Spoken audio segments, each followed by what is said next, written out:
Hello, I'm Windle Jarvis, and I'm Chief Development Officer here at Spirit of America. Today, we're going to talk about updates on Spirit of America programs and discuss how we've grown organizationally to take on some of the biggest new challenges around the world. I'm joined in the studio by Spirit of America's founder and CEO, Jim Hake, and by a new member of Spirit of America's executive team, Brittany Brown, who leads Strategic Initiatives Group here at Spirit of America. Jim, Brittany, let's dive in. So, Jim, a lot has happened in the world since we spoke in February. Especially in the Middle East. Would you talk a little bit for the viewers about what Spirit of America is doing to apply our model in the Middle East? Certainly. Spirit of America has been active in the Middle East since 2003. So over the last 22 years, we have built and maintained relationships, all of which are there to secure and serve America's interests in regional stability, to help bring peace and stability, and not only of the local populations, but of U.S. service members and U.S. diplomats. So since the escalation in conflict just in the last week or so, we have been especially focused on understanding what more can we do in Lebanon and Iraqi Kurdistan specifically to support national security interests. We've been in communication with the embassies and consulates in Iraqi Kurdistan, in Beirut, Lebanon, and in Jerusalem with the U.S. defense attachés and their staff. So we have been on the case, understanding exactly what we're doing in our operations are on target for helping to improve stability and security in the region. So another major change this year is we've got a new administration, and with the new administration come different policy priorities and changes to policies, and some of those have included major reductions in U.S. foreign assistance abroad. And I'm wondering how Spirit of America is operating in that environment. Well, as our supporters know, we do not do freelance good works. Everything we do is in support of U.S. national security interests, in support of the interest of the partners and allies and friends that America has around the world. And that has not changed, it's never changed, and never will change. So the new administration, there has been a lot of discussion at the political level, but in terms of the operational level, what's actually happening in the world and what U.S. military and State Department personnel are doing, there has not been that much change. Now, there has been a change in foreign assistance. We're seeing more and larger gaps in the things we're being asked to address by our military and diplomatic partners. But in terms of our actual operations, including the work that we're doing in Ukraine and Taiwan, the Middle East and Africa, there really has not been any effect. And I'm sure that is maybe surprising to some, but it's the case. Even in Ukraine, where I'll say at the political level, there's been the most volatility, we have been consistent in being able to work with our U.S. military partners on providing assistance into Ukraine, still totally consistent with U.S. policy. And we're really proud and happy of the work that we've done there. Same thing in the other regions that I mentioned. Could you dig in a little more on Ukraine and what Spirit of America is doing there and in Taiwan and even in West Africa? Because we've talked about the Middle East, but there's a big world where we're operating. Well, I'll come back to the Middle East because that deserves some special attention. But in Ukraine, many of the programs that our supporters know that we've been implementing for the last year and a half are still ongoing. There has been no effect by changes in either, there's been changes in the need for what we're doing, which have been increased because Russia's unprovoked attacks on Ukraine have only increased since in the last year or so. We have continued our support for Ukrainian Special Operations Forces, working with U.S. SOF, U.S. personnel who are training the Ukrainians, and we're providing gap-filling assistance there to help the Ukrainians develop new capabilities through the training, but also to be able to put those capabilities to work when they go back. And that relates to things like drone training and other tactics that are extremely important for their survival. Thank you. Jim, let's talk a little bit more about the work we're doing in Taiwan and maybe some of the ways that connects to other areas that don't seem as important to the everyday American.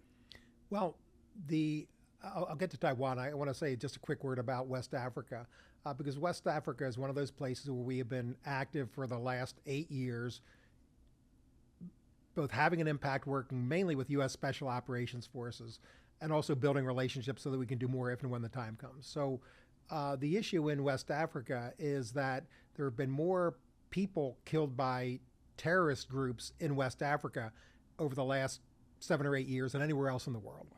And it's one thing if something happens in one place with a small number of people. It's another thing when it starts to happen in a country and then in a region. And that's when it really starts to snowball in a way that is vitally linked to U.S. national security interests.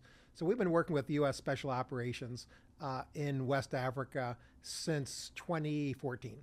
And our work right now in Benin is up in the very most remote northern parts of Benin in coastal West Africa to address the security problem that terrorist groups are posing to a relatively free, relatively democratic country and partner of the United States. So that work involves providing assistance in communities to help them get linked with their own security forces so those communities can take care of their own problems, and that it makes it possible for the host nation security forces to provide security in ways that don't require U.S. personnel to get involved in any kind of deep way that we, of course, would prefer not to have happen with American personnel. So we continue to be active in parts of the world like West Africa that most people are not thinking about because it's important and because it supports U.S. priorities on the continent of Africa. In Taiwan, we got started in Taiwan about 3.5 years ago with the simple observation of, well, Taiwan's important. We ought to look into how we could be helpful there. And that may sound a little bit interesting to people to hear it, but that's what we did. We didn't have any active relationships with the American Institute in Taiwan, which was the de facto embassy, a U.S. Diplomatic presence. A few relationships on the U.S. military side, but not in any meaningful way. And so our team, led by our Asia Pacific director, got to Taiwan and started to build relationships to figure out what we could do to be helpful. We have provided significant assistance to civil society organizations that are involved in helping develop civil defense capabilities in Taiwan, citizen mobilization and preparedness capabilities in Taiwan, and we're being catalytic with the organizations who want to get after that issue, achieve those objectives for Taiwan, and just need a little bit of a help to get a jump start. And in addition to that, we're doing some research and strategy work to understand, are there opportunities to even have a bigger impact on helping Taiwan maintain its democracy, its freedom, and its relationship with the United States? And on that, we're in the middle of that research and strategy work, so I can't say what that's going to lead to. And the answer may be, well, no. And so if the answer is no, that we can't do anything more than what we're doing to have a real impact on the objectives there, well, then we won't do it. And that is, again, we are really serious about, we're a privately funded entrepreneurial organization. And for anyone who's ever been or thought about being an entrepreneur, it is deadly to confuse motion with progress. Mm. And we're about progress, we're about impact. So we're taking a little bit of a step back in Taiwan and saying, well, is there additional progress we can make, additional impact we can have? And right now, it's maybe, maybe not, but we'll see, and we'll be talking to folks about that as we roll along. Well, Jim, let's go back and dig in on the Middle East a little more. The work that we've done in the Middle East since the October 7th attacks by Hamas on Israel and the persistent attacks of Iran on Israel as well, and also on U.S. interests, is especially important at this point in time. We've been doing a lot to support security partners of the United States, the Peshmerga in Iraqi Kurdistan, and the Lebanese armed forces, of course, in Lebanon. In Lebanon, with Israel's decapitation, really, of Hezbollah, there's a historic moment to help the Lebanese establish themselves as a security guarantor in southern Lebanon, and to remove Hezbollah's military capability. That's going to be a very difficult and long-term effort, but what we've done there is to help the Lebanese armed forces set up an established presence in southern Lebanon by providing things like prefab housing and command centers to be able to have the presence there so that they can conduct their security operations. In Iraqi Kurdistan, we've had partnerships with the Peshmerga for more than a dozen years now. We've done things like security cameras for border points to be able to to help the Peshmerga understand when their incursions. So those are relationships that even when the Middle East was not in the headlines, that we have made those investments consistently to maintain those relationships, continue the impact, and that's a key part of our approach around the world, that we make appropriate investments in those relationships because we know things are likely to change in the world of national security. So, Jim, I'd like to zoom out a little bit from the regional work we're doing, which is important, and talk a little bit about some of the broader work we're doing. And we've got an international communications capability that is in its early stages of being stood up and scaled. And talk to the audience a bit about what that capability is going to do to help tell America's story in key strategic markets. Well, one of the things I want to frame this with is something that our board member, General Jim Mattis, said a little while back. And Mattis said that Spirit of America's core capability is figuring out what needs to be done and doing it, which is a great way to describe our entrepreneurial, mission-driven organization. And one of the things that we have figured out and are doing is, that we need to be able to add value in what many people refer to as the war of ideas.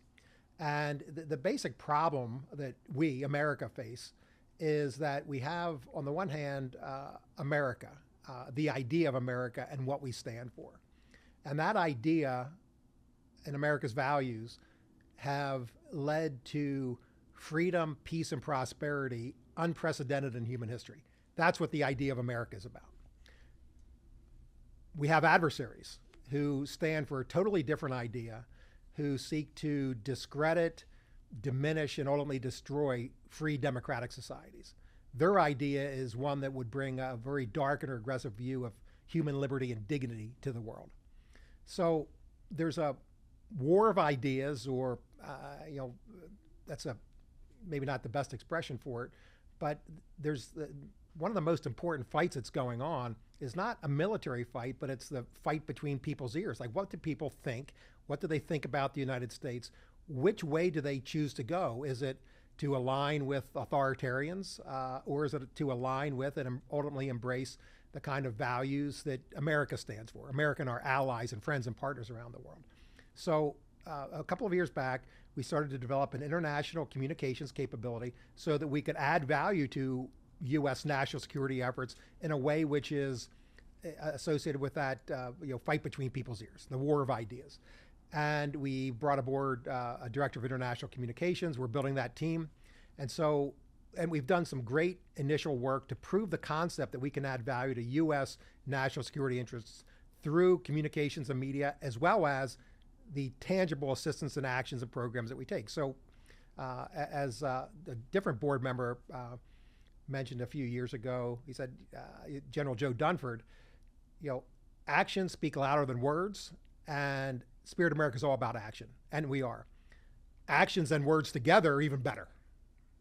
And so that's what we've been doing. We've done some test communications programs in Germany, the Road to Freedom Project. We've done communications efforts in support of our assistance in Iraqi Kurdistan and Lebanon. And all of that has worked really well because we have a solid entrepreneurial team on the case.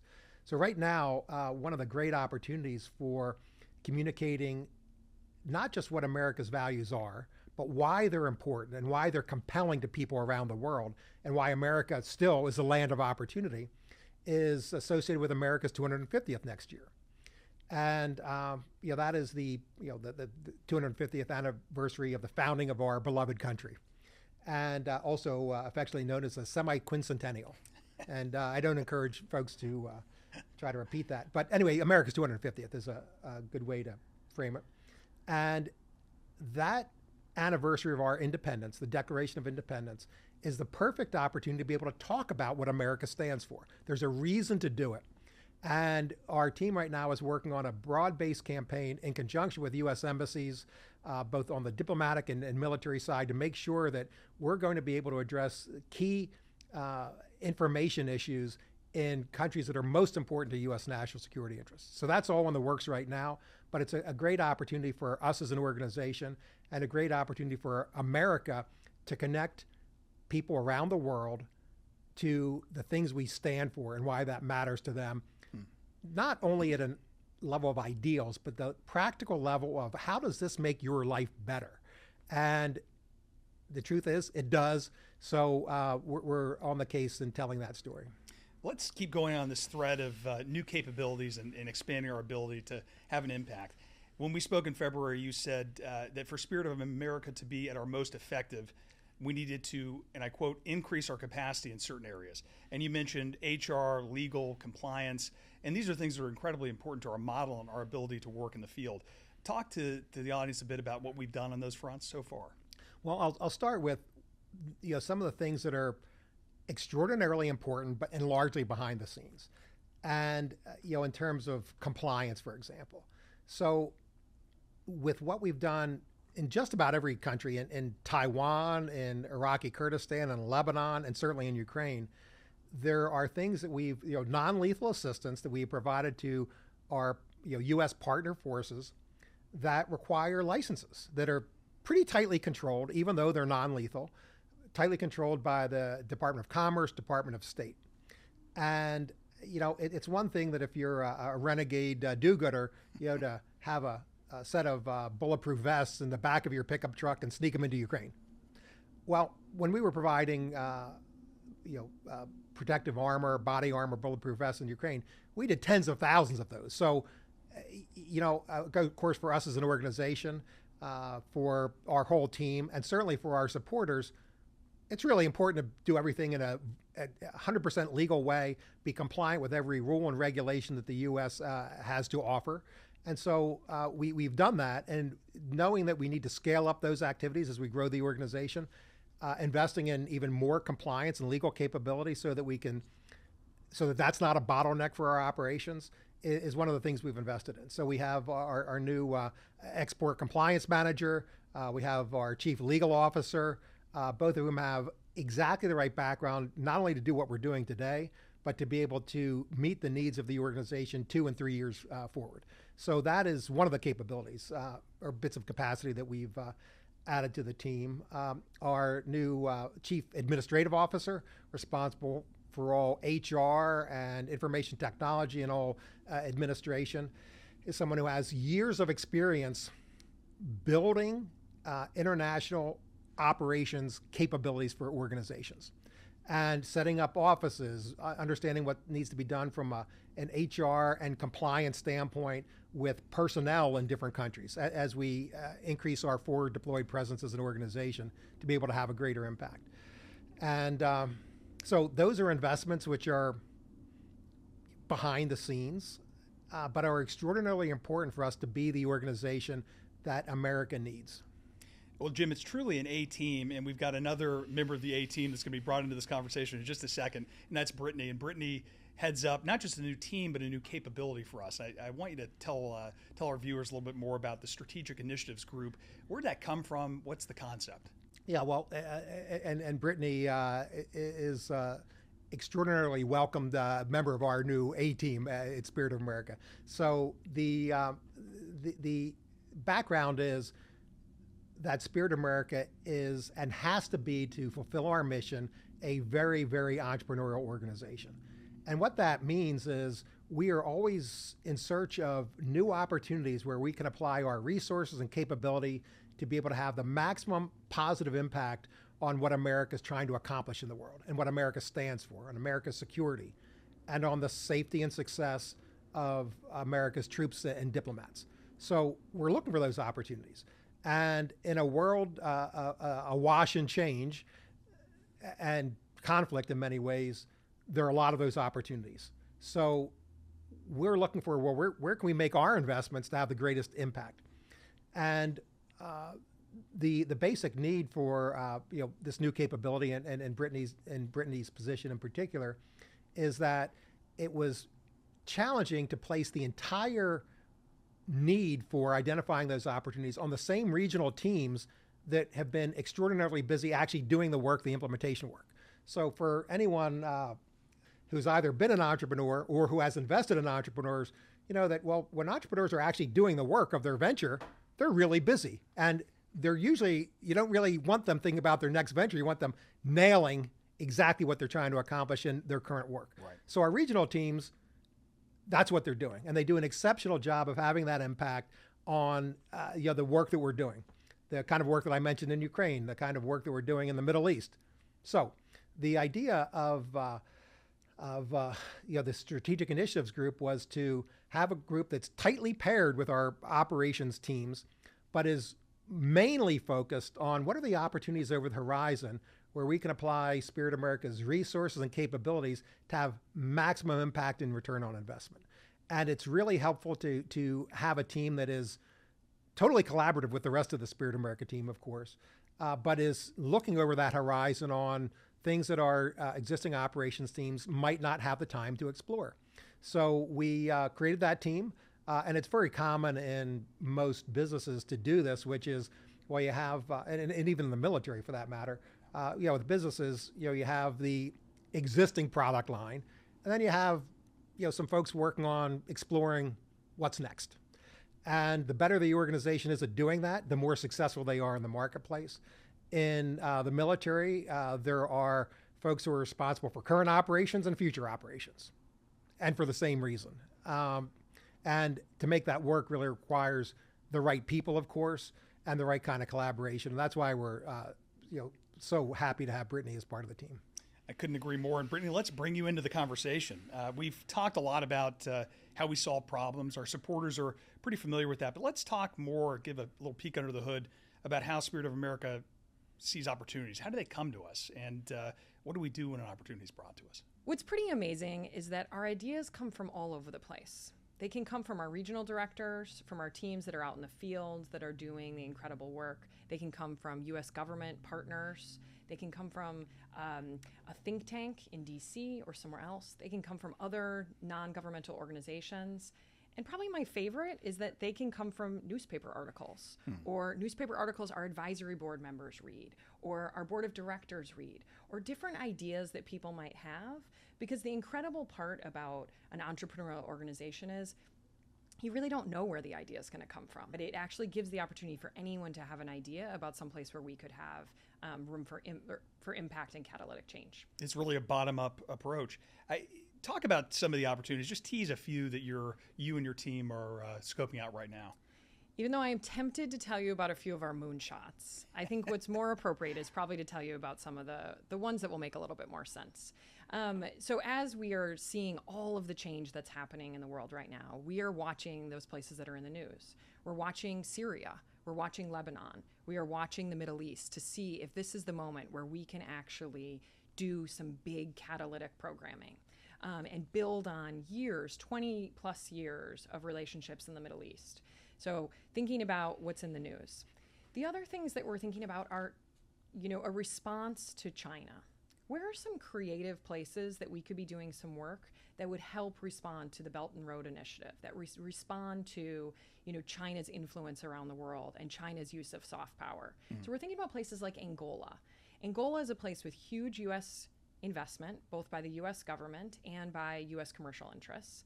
And we know we have the Libido Corridor, where we are, supporting a rail line that is taking minerals out of South Central Africa and taking them to the coast. And so is there an area for Spirit of America to be helpful to the troops and diplomats that are working in Angola to maybe help, turbocharge some of the activities that our troops and our diplomats are doing in that region? And Brittany, you've had an amazing career, and you've been in the government. You've had 7 different positions at DOD and other agencies. You've been in the private sector. You could have kind of gone and done anything, and you're here. And so I'd love for you to tell our viewers what it's been like working at Spirit of America, and what are you most excited about in the future?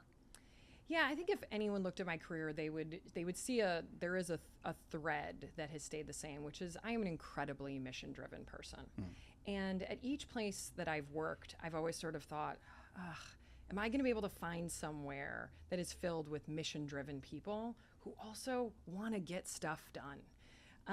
And so when I first started learning about Spirit of America, I didn't want to get too excited, but I was like, they're saying all the right things, like all the right words about fast, flexible, adaptive, like entrepreneurial, challenging ourselves, like let's be better as humans, let's do better.